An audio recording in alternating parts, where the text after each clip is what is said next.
Well, it's been great fun, 1 chord, but the 4 chord is going to be here in just a couple of bars, so we'd better look at a few ways we can deal with it. Quick recap then, we are looking at ways of soloing over a standard 12-bar blues progression in the key of E, where each of the chords is played as a dominant 7 chord, as you would often find in a blues. So our root chord, our 1, is going to be an E7. The 4 chord, that is to say the chord built on the 4th degree of the scale, is going to be A7. And we're following a very predictable pattern here where we have 4 bars of the 1 chord and then 2 bars of the 4 chord. So our backing track for today goes like this.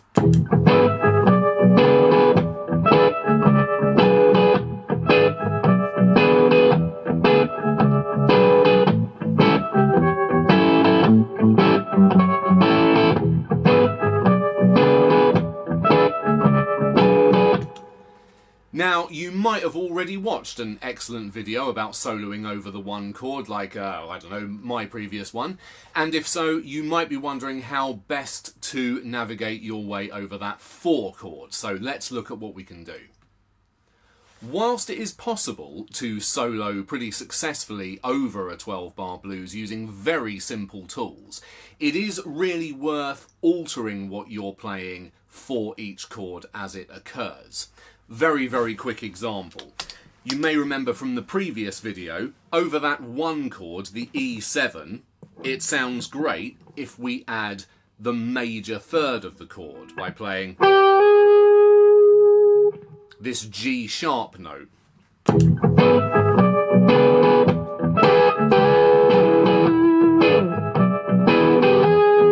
the 4 chord,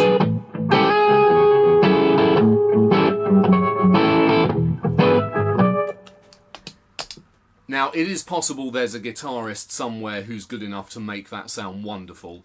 I am not that guitarist. The G sharp over the A7 to me just sounds flat out bad. It works brilliantly over the E7 because that note is in the chord of E7. But if you play it over the A7, you're stuck between these 2 other notes that are in the chord, and there's just no getting away with that as far as I'm concerned. So we're going to look at ways of altering our note choices depending on what chord we're playing over. Now, having made that point about the need to alter what you're playing from chord to chord, let me climb down off of my high horse for a moment to present you with option 1, which is actually to not really alter what you're playing all that much.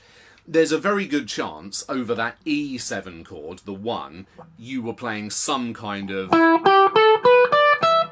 lick based around the E minor pentatonic scale. It's definitely going to work.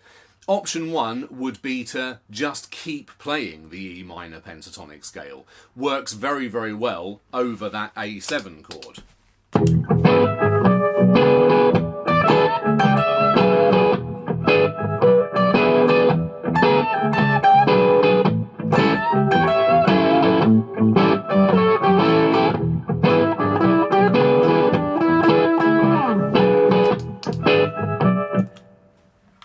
Still sounds perfectly great over the A7 chord.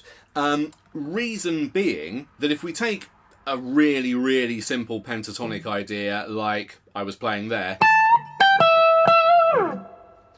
you're essentially focusing the attention around this G note and this E note.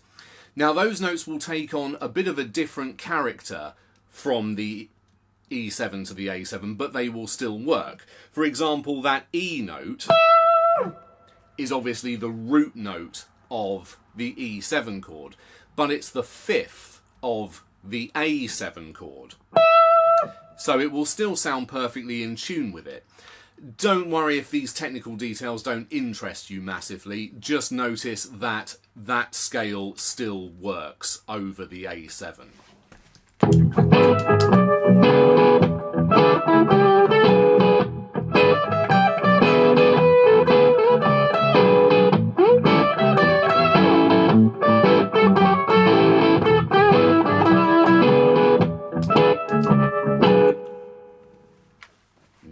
option 2 is where we get even more imaginative. When that A7 occurs this time, I'm going to play an A7 chord, sort of. I'm actually going to zero in on some specific notes from within that A7. You may remember, if you've seen my previous video where we were discussing the makeup of a dominant 7 chord, there are these 2 notes within it that really clash. In the case of A7, those 2 notes are G and C sharp. And what I'm going to do for this phrase is I'm going to really zero in on those 2 notes, play them here, C sharp there, 14th fret on the B string, and the G, 15th fret on the G string. The reason those notes are clashing is they are a very dissonant interval apart, an interval known as a diminished fifth. Again, don't worry too much if these words don't mean an awful lot to you at this particular stage. Just notice that it sounds like that, which might seem like a bit of an odd thing to want to introduce into a song, but it works really, really well at this point in the progression. Because we've journeyed away from the 1 chord, there's automatically a bit of tension introduced into the progression. So we're just amplifying the tension by zeroing in on those dissonant notes.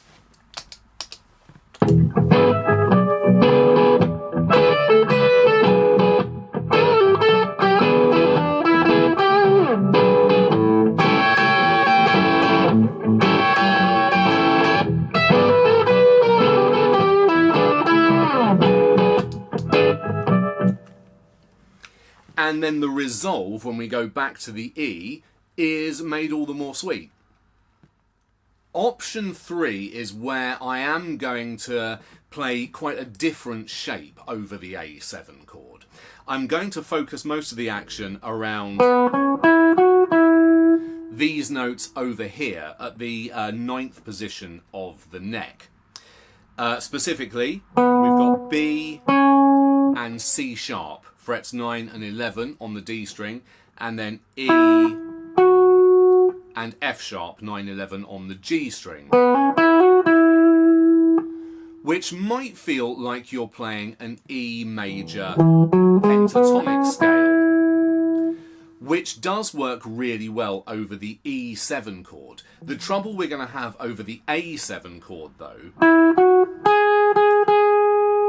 is that the E major pentatonic scale contains this G sharp note, which, as we've already established, when you play that over the A7 chord, sounds, to use another technical term, shit. So we need to alter it a little bit. Specifically, what we're going to do is change that G sharp to a G natural, which is part of the A7 chord. So what we've actually ended up with, those of you who like dropping Greek words into conversation might be interested to know, is a scale called the A Mixolydian scale, which is absolutely tailor-made for a dominant chord. It works really, really well. If you want to experiment with the full run of notes, what you'd actually have is A, B, C sharp, D, E, F sharp, G,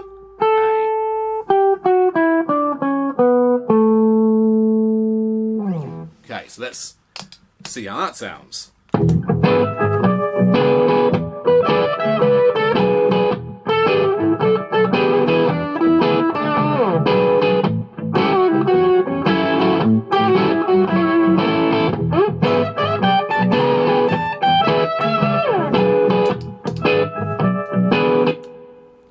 It kind of successfully varies the mood a bit. So there we go, 3 different ideas for how to approach the 4 chord in a 12-bar blues. Thank you so much for watching. I really hope that was useful. Please consider liking and subscribing and even commenting maybe. And I'll see you again very soon where we better crack on with the 5 chord. Thanks a lot. See you again.